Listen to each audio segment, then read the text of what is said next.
Selamat pagi atau siang. Halo. Hari ini kita akan membahas suatu materi. Ada yang tahu tidak materinya? Pasti yang nggak tahu dong. Saya belum kasih tahu. Itu stored procedure. Jadi apa sih sebenarnya stored procedure itu? Kalian pasti bingung. Saya juga bingung. Jadi ilustrasikan ada tombol warna merah. Kalau kita pencet tombolnya, dia akan melakukan aksi A. Terus dia lanjut ke aksi B, lanjut ke aksi C. Ocre? Ocre. Pastinya paham ya? Udah gampang ya? Ocre, kita lanjut ke SQL. Sebelum kita lanjut ke skill, kita harus tahu dulu bagaimana cara membuatnya kan. Ini adalah serpian yang dibuat oleh dosen tercinta saya, dan saya akan breakdown satu persatu. Yang pertama ada bagian delimiter. Mengapa ada tanda garing-garing? Ini sebagai penanda baru bahwa tanda enternya bukan lagi titik koma. Selanjutnya ada bagian cara mulai penamaannya, create procedure, dan namanya juga. Jangan lupa isi kurung buka kurung tutup sebagai tempat untuk parameternya. Lalu kita mulai ke begin dan end, yaitu bagian batas dari query itu tersendiri. Dan di bagian sini adalah bagian query-nya itu tersendiri, di mana kita menulis kode yang kita inginkan. Dan terakhir adalah delimiter, tempat kita mengembalikan nilai delimiter menjadi titik koma. Oke, sekarang beneran deh, kita lanjut swear. Bye. Baik, sudah di SQL, kita masuk dulu ke SQL-nya. Gonceng. Kita lihat ya, ada database yang kita punya. Ayo, kira-kira yang mana yang akan saya pakai? Ya, benar sekali ya kalau kalian bilang yang keperluan video. Benar, 100 poin untuk Anda. Jadi kita akan mulai menggunakan database-nya dengan sintaks use. Ocre sekarang sudah kita pakai ya database yang ini. Tapi kata orang, database tanpa suatu tabel itu layaknya kulit tanpa kacangnya. Oleh karenanya kita akan buat suatu tabel, kita kasih nama biar isi ya di sini ya. Karena tujuannya ya biar isi. Dalamnya kita taruh X, tipe datanya integer. Habis itu jangan lupa kasih batasnya ya. Ups, saya salah tulis 11. Dan biar unik kita jadiin primary key dia. Primary key, oke. Boom, tabelnya muncul. Kita coba lihat dulu tabelnya di database kita. Show tables. Ya, sudah ada ya tabelnya. Nah, sekarang kita akan mulai bikin prosedurnya dengan delimiter dan create prosedur yang bernama tabel. Tujuannya sudah pasti untuk menunjukkan tabel yang ada. Lihat sintaksnya seperti ini. Kita akan mulai dengan begin. Jika sudah kita begin, kita akan mulai memasukkan query-nya. Dalam hal ini show tables. Setelah kita end, masukkan tanda garing-garing, dan jangan lupa balikan delimiternya menjadi titik koma. Oke, sekarang kita akan coba untuk nge-call prosedurnya. Apakah berhasil? Dan Ocre, untung saja berhasil. Bagaimana? Sangat mudah ya. Baiklah, kita lanjut ke level 2 berisi parameter. Kita akan mulai dengan membuat prosedurnya kembali. Caranya sama, delimiter // kita lanjut create procedure. Nah, yang menjadi pembeda di sini kita akan berikan parameter ya. Nanti parameternya itu formatnya bisa dilihat seperti ini. Untuk in masuk X dan tipe datanya integer. Kita lanjut ke begin dan mulai menulis query-nya. Di sini saya akan mendeklarasikan suatu variabel yang bernama variabel A.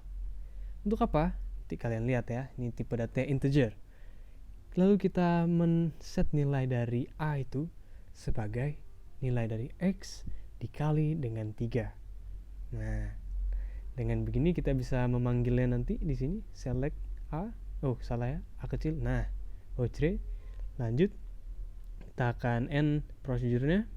Jangan lupa delimiter dikembalikan guys, nanti bingung. Delimiter. Oke. Sekarang kita akan panggil fungsinya dan memasukkan nilai ke dalamnya juga ya, ke dalam batasnya. Nilai berapa? Ya, kita akan masukkan nilai 99 supaya tinggi nilainya. Dan wah, 297 benar ya? 3 kali 99? Ya, benar sekali. Ocre, mantap. Layaknya terang dan juga gelap. Ada in, ada juga out pastinya. Ini adalah prosedur yang menggunakan parameternya out ya, berbeda. Namanya adalah p_out, p_out. Dan outputnya itu X, tipenya integer nanti. Kita deklarasiin B, integer, dia nilai 3. Dan saya set nilainya X menjadi B, yaitu 3 kali 99.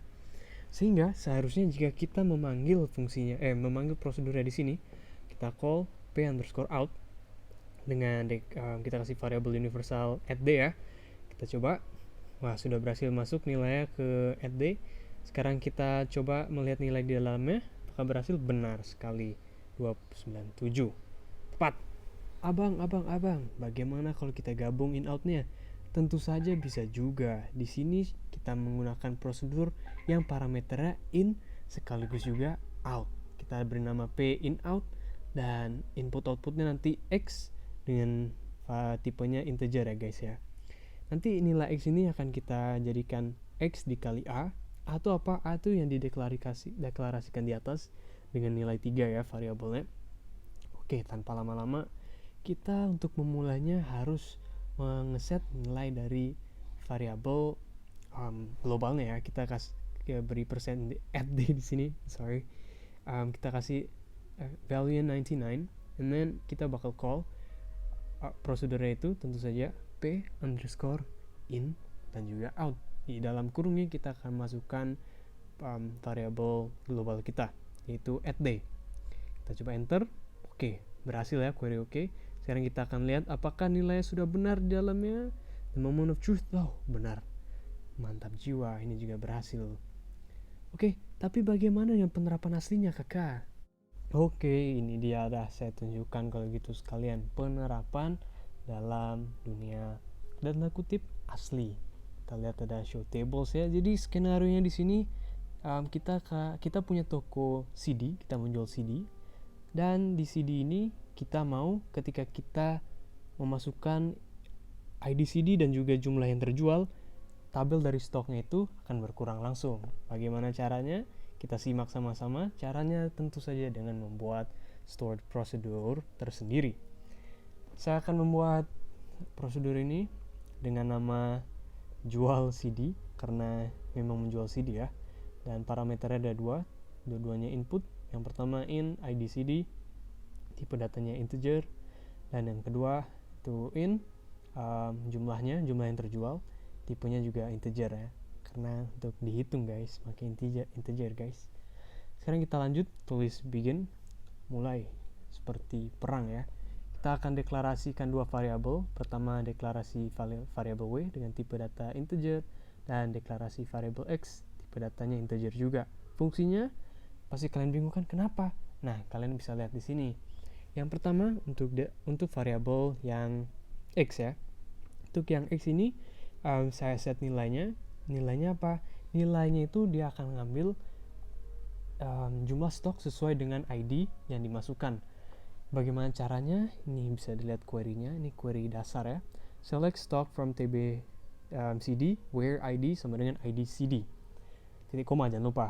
Lalu kita juga akan set variabel yang kedua, variabel w dengan x min jumlah. Jumlah itu jumlah yang terjual ya, sedangkan x itu yang di atas yaitu stoknya. Terus kita juga akan melakukan update dari tabel CD-nya yang kita akan ubah nilainya ya. Jadi untuk stoknya kita akan menjadikan stoknya itu w. W itu hasil x min jumlah, di mana ID CD-nya itu sendiri merupakan ID dari yang kita pilih tadi, sehingga dia secara teori harusnya bisa berubah ya stoknya di dalamnya ya. Mari kita lihat. Saya salah tulis select from. Nah, tb_cd. Kita n. Jangan lupa delimiternya guys. Saya hampir lupa itu. Oke, delimiter. Sekarang the moment of truth, kita akan mencoba ya memasukkannya. Kita akan panggil prosedurnya, kita call jual CD. Masukkan ID-nya, ID 1, dan jumlah yang terjual ada 2. Sekarang kita coba, boom. Wah, berhasil ya. ID 1 itu CD Narnia, stoknya 20 menjadi 18. Kita coba yang kedua, apakah masih bisa atau itu hanya keberuntungan?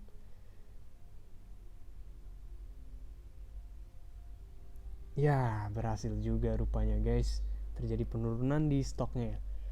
Nah, sekian saja untuk kali ini ya. Sudah berhasil. Sampai jumpa di video selanjutnya, masih banyak kok.